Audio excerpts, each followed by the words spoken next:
Welcome to the Randall Platoon podcast. I'm James White, along with Sojourn Shelton, Warren Herron. Man, we had a tough weekend for our Badgers.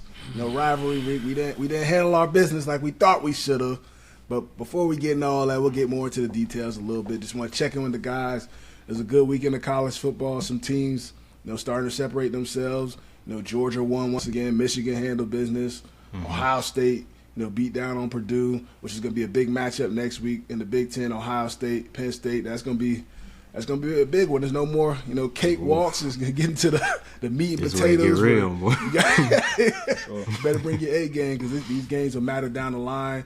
We had Colorado up 29-0, 22-0. And they had a collapse. Shador supposedly posting merch at halftime, and then them giving up. This generation. What is that about? I was watching First Take this morning, and I seen Stephen A. Smith talking about it, and I'm like, somebody posted a clip on your Instagram during the game, and then you lose, like you blow a 29-point lead. Yeah. And you don't hear nothing addressed about, like, stuff like that. Come on, bro, gotta be addressed, right? Like, I'm sure, Dion or whatever the case is, I would hope, that he addressed it, but that's insane, man. And that goes back to, like, even, we talked about it in our group chat, like, Tom told him, like, all the, the fancy cars and all that stuff, like, man, get your butt in the film room. Like, that's just some of the stuff that, like, as the starting quarterback, come on, bro. You know better. You definitely can't have that. I mean, I get it. I mean, your dad, prime time, all that stuff. Y'all flashing whatnot, which is cool. I love it, but not during the game. Can't have that's sure, extra. Man. And then you lose. And then you lose. Yeah, they're gonna talk about. And we ain't talking about no like nail biter. Yeah. Nah, we ain't talking about no nail biter, bro. You blew a 29-point lead against Stanford, right? Like, who's not playing, the best football that they would want to play right now. And they had a receiver go for like 250 plus just in the second half. Yeah. He had no receptions in the first half. He going to the league off that game.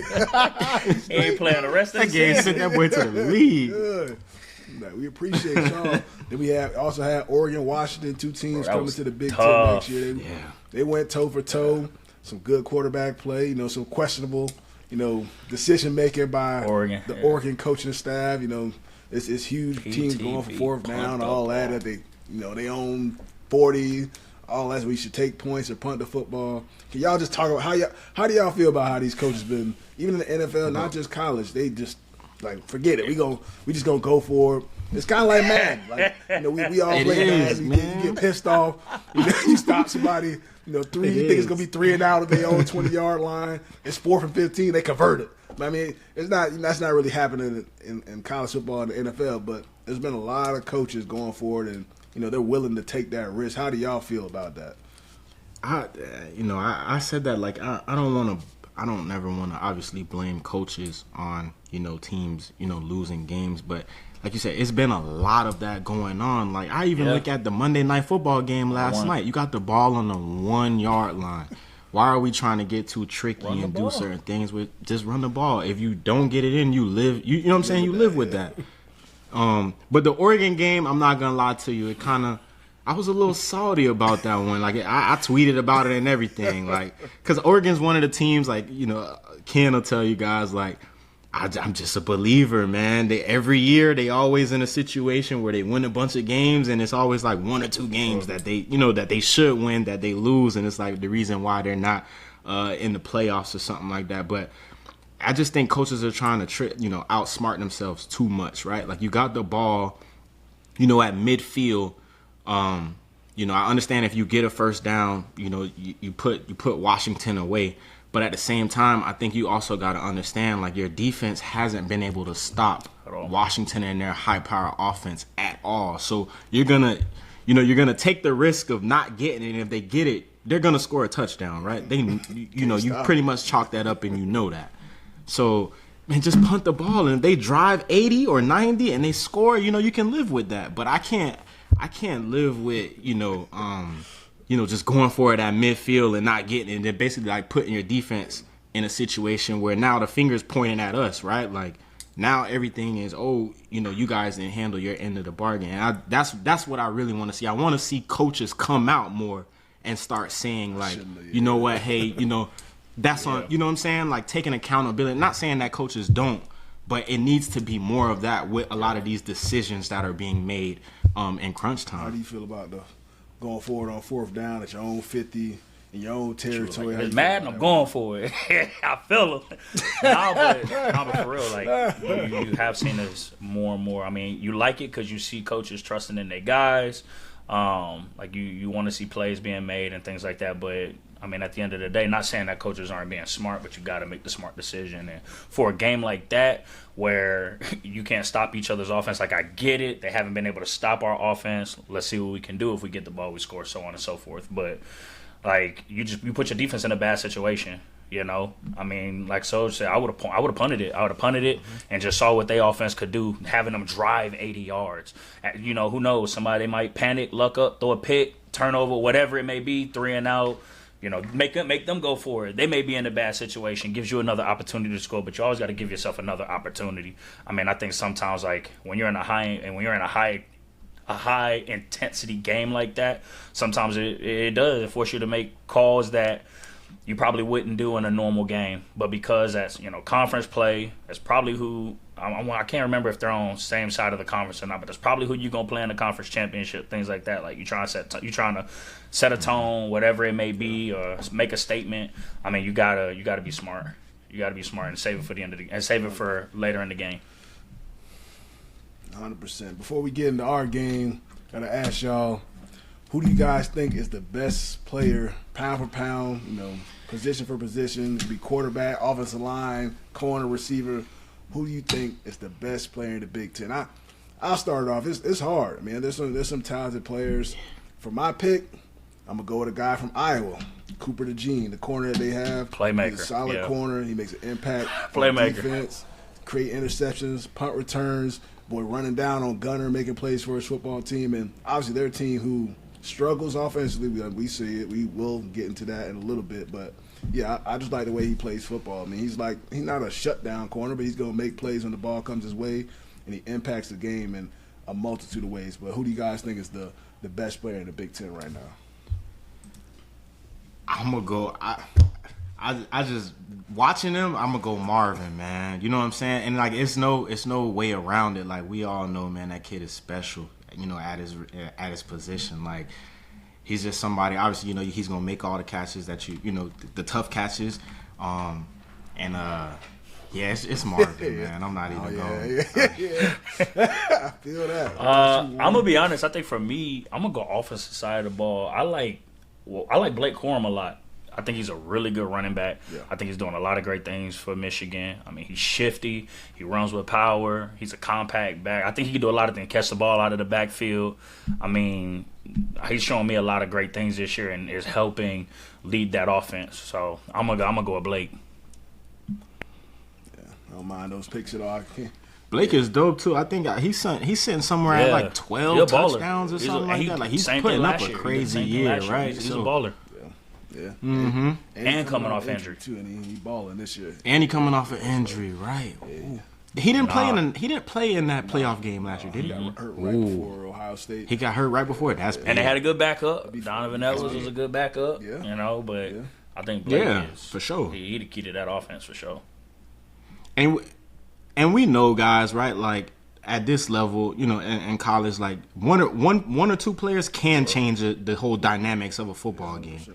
And then when you get into those big games like that, like, being in the playoffs against what they played TCU last year, though you always can plug him in and say, like, man, if we had Blake, for sure, he would have made this play. You know what I'm saying? Like, it just gets certain guys are so important to certain teams that, if you miss them, man, it could really be, like from injury or whatever the case is, it could really hurt your team as far as, wins and losses at the end of the year. Now let's dive into the X's and O's. So our Badgers, we fall to Iowa, 15-6. I mean, this is kind of the score I was kind of predicting, hoping it was going to be us with the 15 and them with the 6. That's what I was thinking. But hey, got to give credit to Iowa. They played their game. They're a team that I said they know they're shorthanded offensively. They can't throw the football. They're going to create, one or two big plays throughout the game. If you let them get ahead, that's you playing right into their favor. They're going to let their defense handle business, which is one of the best defenses in the Big Ten. They have been over the last several seasons, and they showed it to us. Offensively, no touchdowns, held us to 2 field goals. Our first possession was our best drive of the game. Get the ball at like the 20-yard line, 11 plays, 81 yards, go for it on 4th down. And the guy who I spoke about, Cooper DeJean, unblocked. Good read right there. You got the nub side. Nobody releasing. Got 2 pullers. He skims it off the edge and gets Braylon in the backfield. So it's a tough day. Offensively, defense. I feel like they did enough. Obviously, you held them to the 15-point game with the one big play, which, like I said, I would have loved for that to have not happened. But even regardless of the fact, they did enough to win the football game. But yeah, we just need more offensively to play to help this defense out. So what are you guys' kind of thoughts on the game that happened on Saturday? Yeah, I think you hit it. You hit it perfect.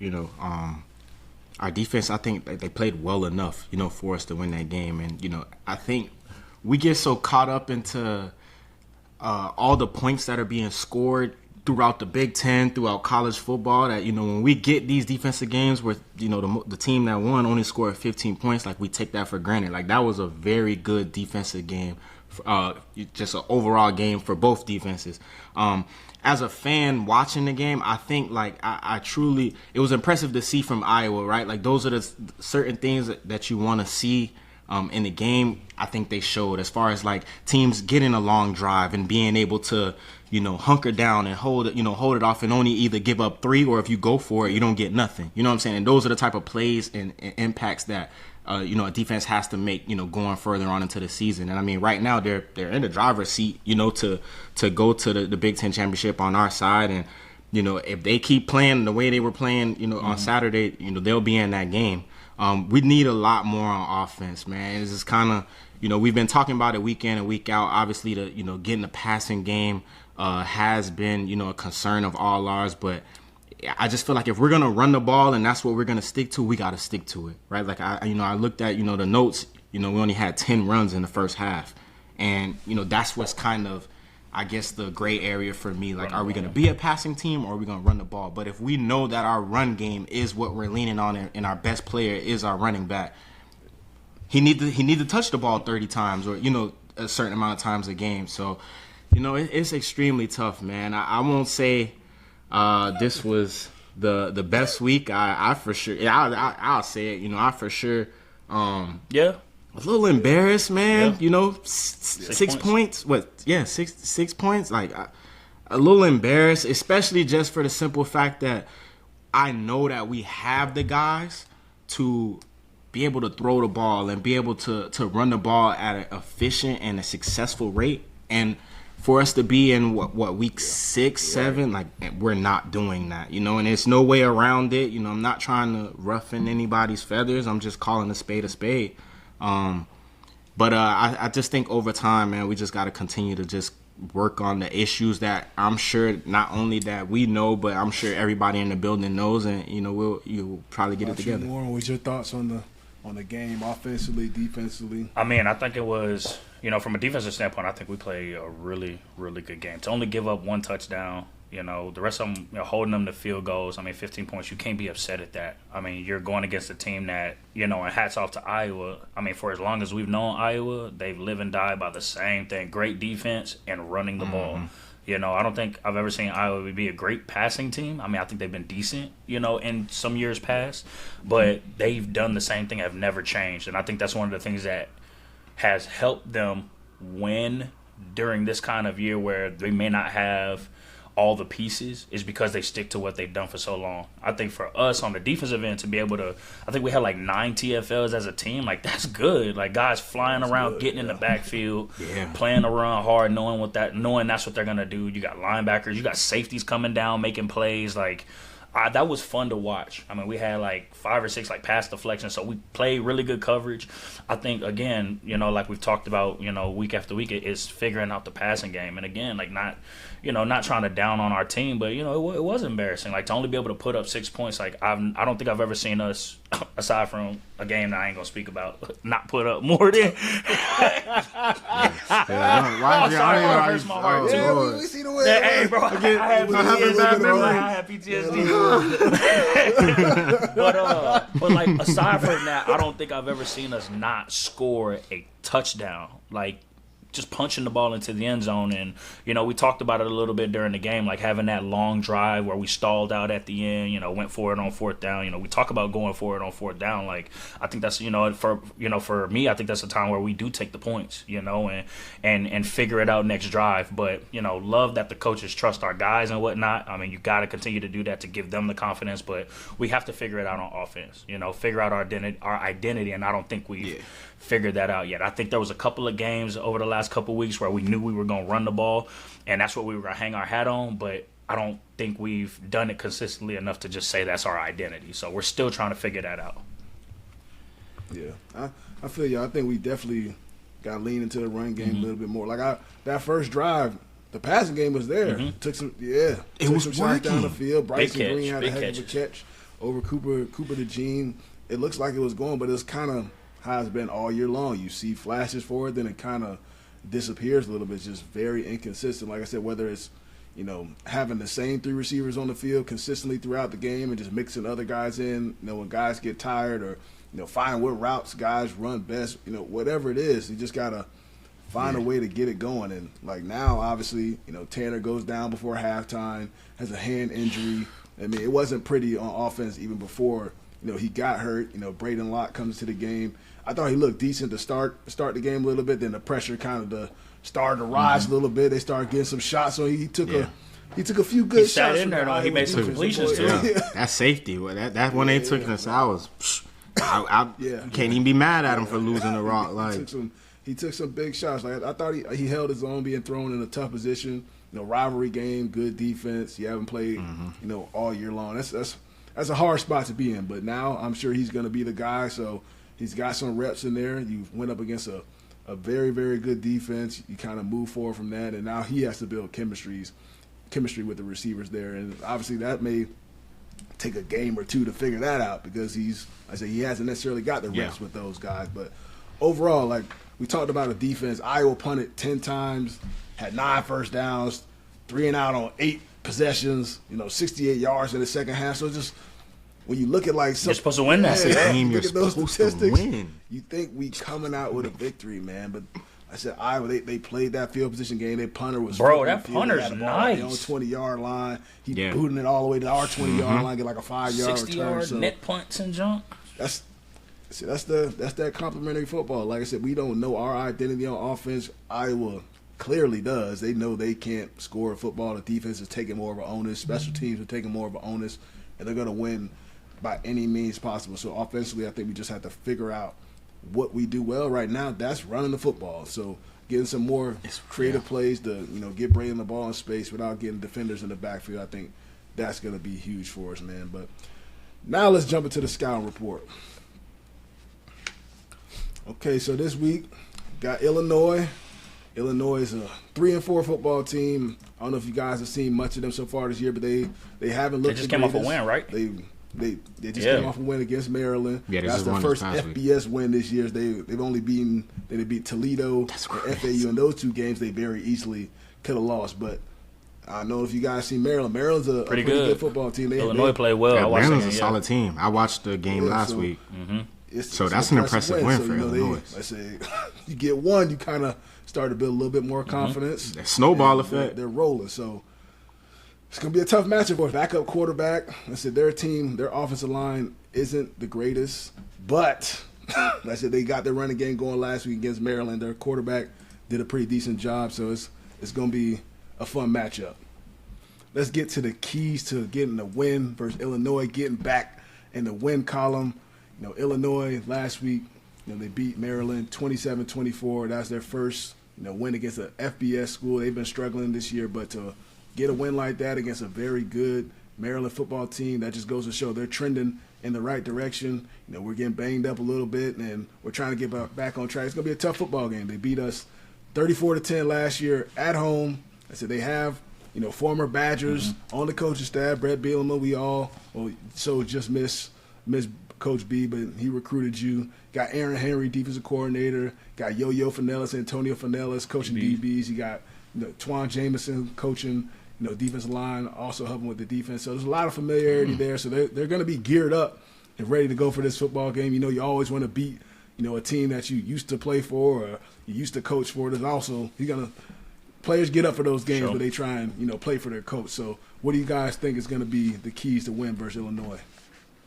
Obviously, it started on the old side of the ball, right? But we got to get our quarterback just a little bit comfortable and getting him ready throughout the week just so that, you can go out there and play a good game. I think all of us, we seen some flashes, some throws from him this past Saturday in the Iowa game.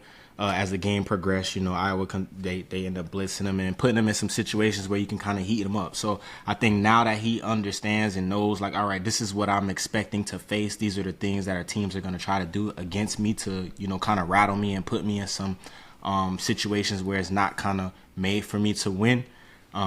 He'll be able to, just calm down and play the game and just go through it. And I think it really starts with him, right? We got to get him on board and just get him calm and, for him to be able to make plays. And I think that's what's the key to victory, our offense. But it flows through him. It starts with a Q. Yeah, for sure. Warren, offensively, they have a quarterback, Luke Altmaier. He might be tied for the most interceptions in all of college football. So he's struggled. Their offensive line has struggled. Last week they did a little bit better, but he still had one interception. They got their running game going a little bit. So defensively, what do you think is going to be the key to slowing down their offense? They have a receiver, Isaiah Williams. He's talented. He's a former quarterback. He's a playmaker for them. They have some other guys too, like Pat Bryant, Casey Washington, some guys who can, make some plays in one-on-one situations. Just been very inconsistent, kind of like our offense a little bit. They have some spurts where they make some plays in the passing game, and then you have times where it's just turnover heavy, constant pressure on the quarterback. So what do you think we can do defensively to slow them down? I think for us, I think we've done a really good job week after week of getting better, especially on the back end. So I think, heating up the QB, heating them up, making them force mistakes. Like you say, he's tied for, number one in most interceptions thrown. So making him just, fall into some mistakes. Heat them up, get some pressure on them. Like I said, DBs have been doing well on the back end. So I think the keys is just trying to keep them off the scoreboard while our offense gets comfortable. Offense just needs to keep it simple. Yeah, 100%. That's, for me, you got to get Braden Locke comfortable in there, get him some easy throws, get him going, obviously get the run game going, make some play action in there. But defensively, there's going to be some turnover opportunities. There's going to be some pressure opportunities there. Got to get to the quarterback when the ball comes to your play, kind of like how Ricardo has been doing these last several weeks. Just make those plays. Get the offense a short field, get Braden some confidence, being in this first game starting on the road against a Big Ten West opponent. This is a huge football game because obviously Iowa has the tiebreaker edge on us. They're number one in the division. If we can win this game, and obviously we all know what game's coming up the week after that. So that's gonna be very confident, or a confidence booster, especially for Braden Locke. He's gonna need the confidence going up against an Ohio State defense after this. That's gonna be extremely tough. So hopefully we can get this running. It's gonna be anytime you play a Big Ten opponent, especially when you're playing a former coach and some former players, it's gonna be tough. But I think it's a very winnable game for us. So hopefully the Badgers get a dub. But that's a wrap for this week's episode of the Camp Randall Platoon podcast. Make sure you like, subscribe. Got more exclusive content coming to you. Let's go. We got some big stuff. Some good content coming soon.